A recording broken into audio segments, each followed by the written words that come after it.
విద్యుత్ ఛార్జీల పెంపు విషయంలో ఏప్రిల్ 1 నుంచి ప్రజలపై విద్యుత్ ఛార్జీలు భారం పడబోతుంది.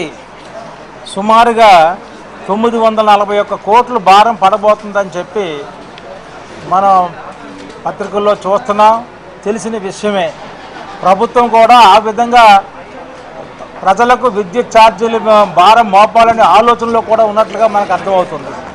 అయితే ఈ రోజున శాసన మండలిలో అచ్చెన్నాయుడు గారు ఏదో 5% మాత్రమే మేము పెంచుతున్నాం, 5% పెంచడం వల్ల ప్రజలందరూ కూడా పెద్దగా బాధపడలేదు కాబట్టి అందరూ హర్షిస్తున్నారు అనే మాట చెప్తుంటే, గతంలో చంద్రబాబు నాయుడు గారు ఎన్నికల ముందు ఏమని ఆ మాట హామీ ఇచ్చారు ఈ విద్యుత్ ఛార్జీల మీద అన్న విషయాన్ని మనం ఒకసారి గ్రహించాలి.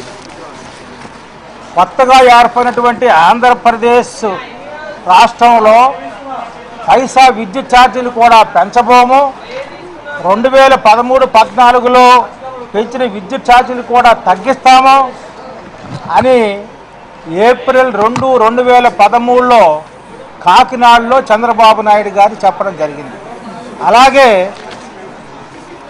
మనం ఇక్కడ ఒక విషయాన్ని గ్రహించాలి.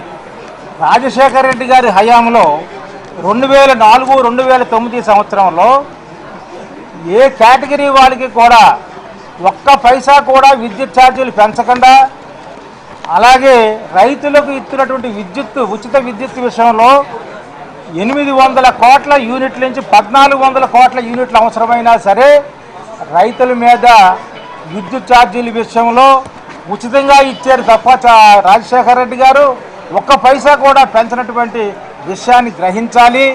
కానీ ఈ రోజున చంద్రబాబు నాయుడు గారు అన్న మాటల్ని ఆయన మర్చిపోయి ఆయన కాకినాడలో అన్న మాటలను గుర్తు చేసుకుంటే, పెంచిన కరెంటు ఛార్జీలు తగ్గించాలి, లేకుంటే ప్రభుత్వం నుంచి వైదొలగాలి. విద్యుత్ ఛార్జీలు పెంపు ప్రభుత్వ దివాళీ కోరుతనానికి అది నిదర్శనం. కాబట్టి పెంచిన విద్యుత్ ఛార్జీలను తగ్గించకపోతే తగ్గించే వరకు కూడా మేము పోరాటం చేస్తాం, వాళ్ళని ఖచ్చితంగా ప్రభుత్వాన్ని నిలదీస్తాం.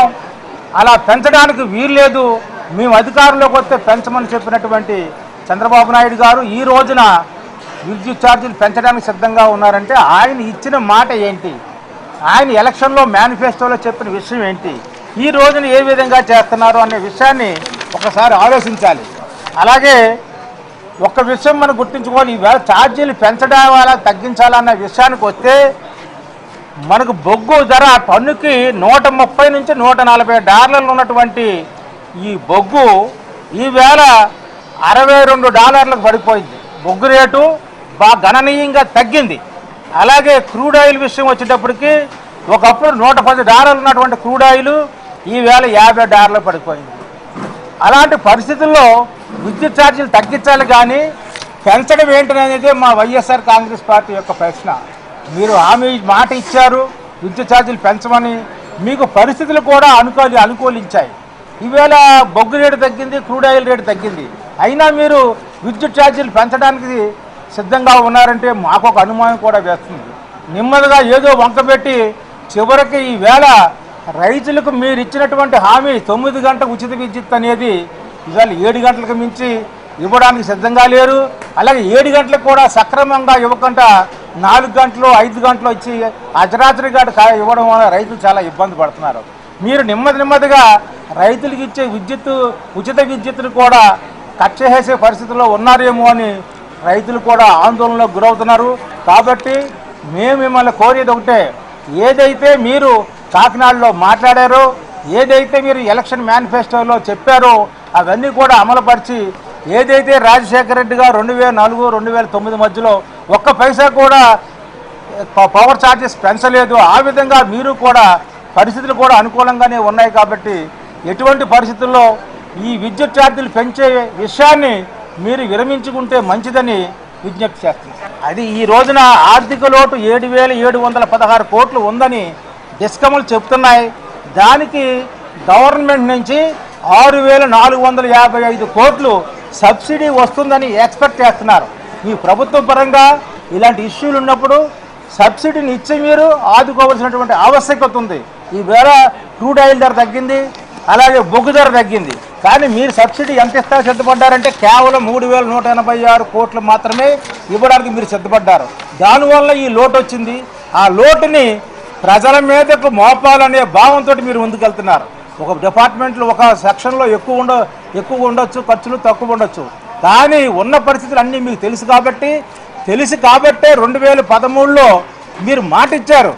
2013-14లో పెంచినటువంటి ఛార్జీలు కూడా తగ్గిస్తాం, మేము అధికారంలోకి వచ్చిన వెంటనే ఒక్క పైసా కూడా విద్యుత్ ఛార్జీలు పెంచాం అన్నప్పుడు ఆనాడు రాజశేఖర రెడ్డి గారి వల్ల బకాయిలు పేరిపోనియో అన్ని విషయాలు మీకు తెలుసుండి కూడా ఈ రోజున ఈ విధంగా పెంచడం అనేది సహేతుకంగా లేదనేది మేము భావిస్తున్నాం. ఎక్కడ సాధిస్తున్నారండి? ఈవేళ 941 కోట్లు ఎక్స్ట్రాగా ఒక్క పైసా కూడా మేము పెంచడం అనే పరిస్థితిలో చెప్పి ఈ రోజున మరి 941 కోట్లు పెంచడానికి సిద్ధంగా ఉన్నారంటే అది విద్యుత్ ఛార్జీలు పెంచడమా తగ్గించడమా అని అర్థం చేసుకోండి. ఒకటి అపోజిషన్ పార్టీస్ యొక్క భావాలను తీసుకునే పరిస్థితిలో మాత్రం లేరు. ఈవేళ యాక్చువల్గా నేను శేషబాబు గారు కూడా ఈ విద్యుత్ ఛార్జీల పెంపు మీద సిగ్నేటరీ ఇస్తాం మేము. కానీ మమ్మల్ని మాట్లాడే అవకాశం కూడా ఇవ్వకుండా ఏదో క్వశ్చన్ అవర్ జరుగుతుంది అనే భావంతో వెళ్తున్నారు తప్ప క్వశ్చన్ అవర్లో ఇది పబ్లిక్కి ప్రజలకు సంబంధించినటువంటి విషయాలు, ఈ విషయాలన్నింటినీ కూడా కూలంకషంగా చర్చించి ప్రజల యొక్క ఈతి బాధలు తెలుసుకొని ఇక్కడ సభ ద్వారా మనం ప్రజలకు న్యాయం చెయ్యాలి అనే భావంతో మేము వెళ్తుంటే డిస్కషన్స్ కూడా చేయట్లేదు. మేము చెప్పింది వినండి, మేము చెప్పింది చెయ్యండి అనే వెర్షన్లోనే ఉన్నారు తప్ప అపోజిషన్ పార్టీ యొక్క సలహాలు తీసుకునే విధానంగా లేరు. ఒంటది పాకుల్లో మాత్రమే వెళ్తుంది. ఈ రాష్ట్ర ప్రభుత్వం అధికారంలోకి రావడం జరిగింది.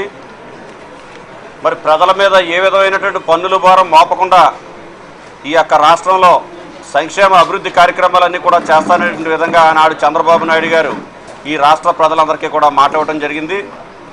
కానీ ఈరోజు చూస్తున్నటువంటి పరిస్థితులు చూస్తుంటే మొన్ననే డీజిల్ ధరలు పెట్రోల్ ధరలు తగ్గినా కానీ మన ఆంధ్రప్రదేశ్ రాష్ట్రంలో మరి డీజిల్ ధరలు పెట్రోల్ ధరలు పెంచినటువంటి పరిస్థితి మన అందరికీ కూడా తెలుసు.